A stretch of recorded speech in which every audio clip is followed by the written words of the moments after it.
হযরত শাহজালাল রহমতুল্লাহি আলাইহি ছিলেন আজীবন এক চিরকুমার আধ্যাত্মিক পুরুষ।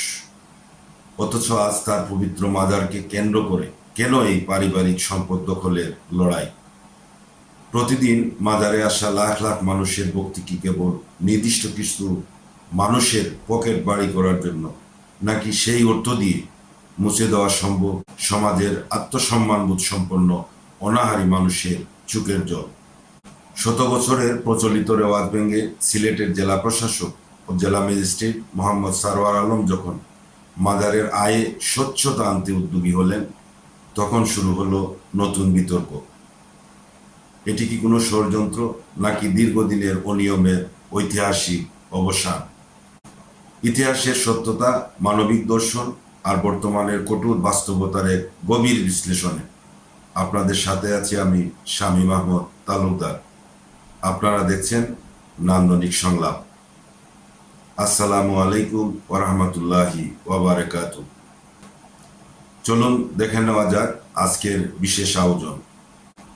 বাংলার আধ্যাত্মিক মানচিত্রে হযরত শাহজালাল রহমতুল্লাহি আলাইহি এক উজ্জ্বল নক্ষত্রের নাম।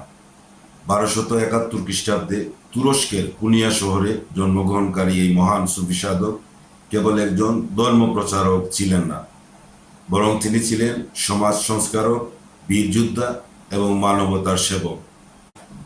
শায়খ শাহজালাল কুনিয়াত মুজাররদ শৈশবেই মাতা পিতাকে হারান এবং তার মামা শায়খ আহমদ কবির সুহরাওয়ার্দীর তত্ত্বাবধানে শরীয়ত ও মারিফতের শিক্ষা লাভ করেন।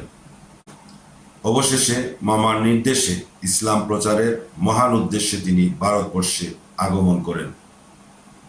সিলেটের রাজা গৌরগোবিন্দের শাসনামলে মুসলিম নির্যাতনের প্রেক্ষাপটে সুলতান শামসুদ্দিন ফিরোজ শাহের সামরিক অভিযানে শাহজালাল রহমতুল্লাহি আলাইহি এবং তার 360 জন সঙ্গী যোগ দেন।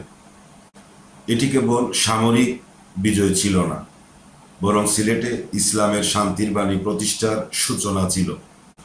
আল মুজাররদ বা চিরকুমার এই মহান সাধক পার্থিব বংশের চেয়ে আধ্যাত্মিক উত্তরাধিকারের উপরই গুরুত্ব দিয়েছিলেন।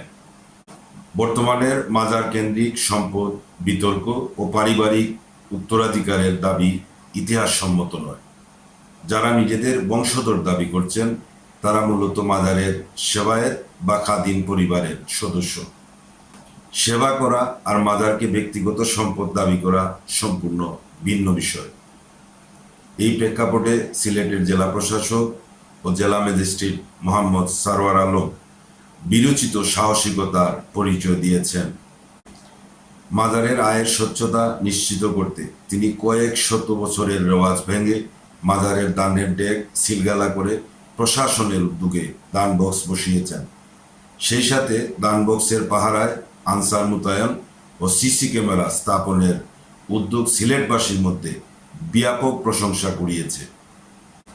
যদিও মাজার সংশ্লিষ্টদের একাংশ এই প্রশাসনিক পদক্ষেপের বিরোধিতা করছেন, তবে স্বচ্ছতার এই প্রক্রিয়াকে সাধারণ মানুষ স্বাগত জানিয়েছেন।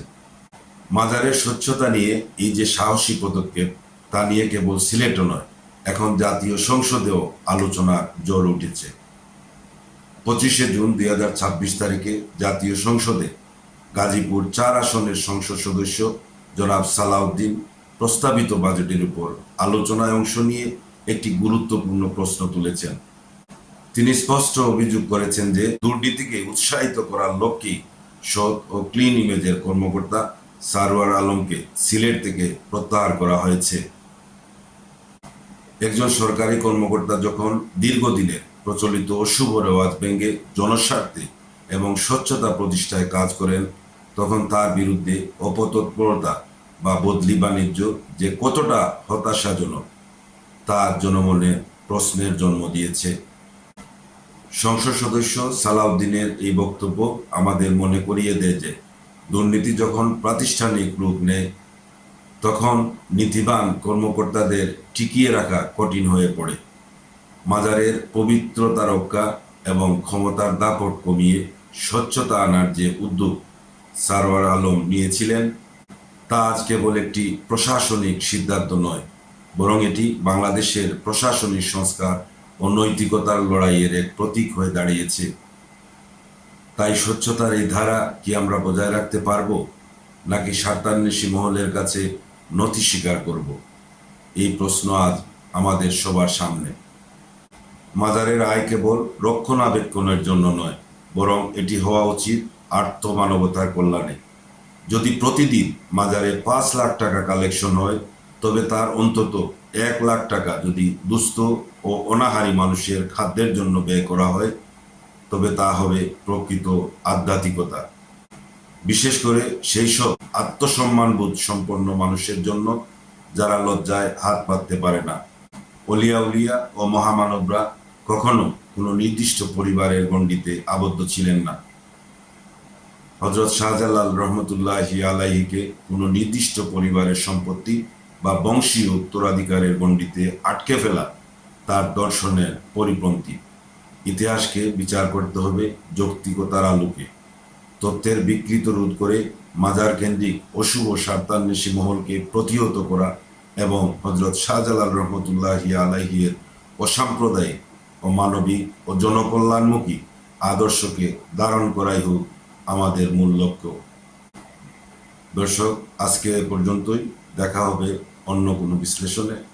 আসসালামু আলাইকুম ওয়া রাহমাতুল্লাহি ওয়া বারাকাতুহু।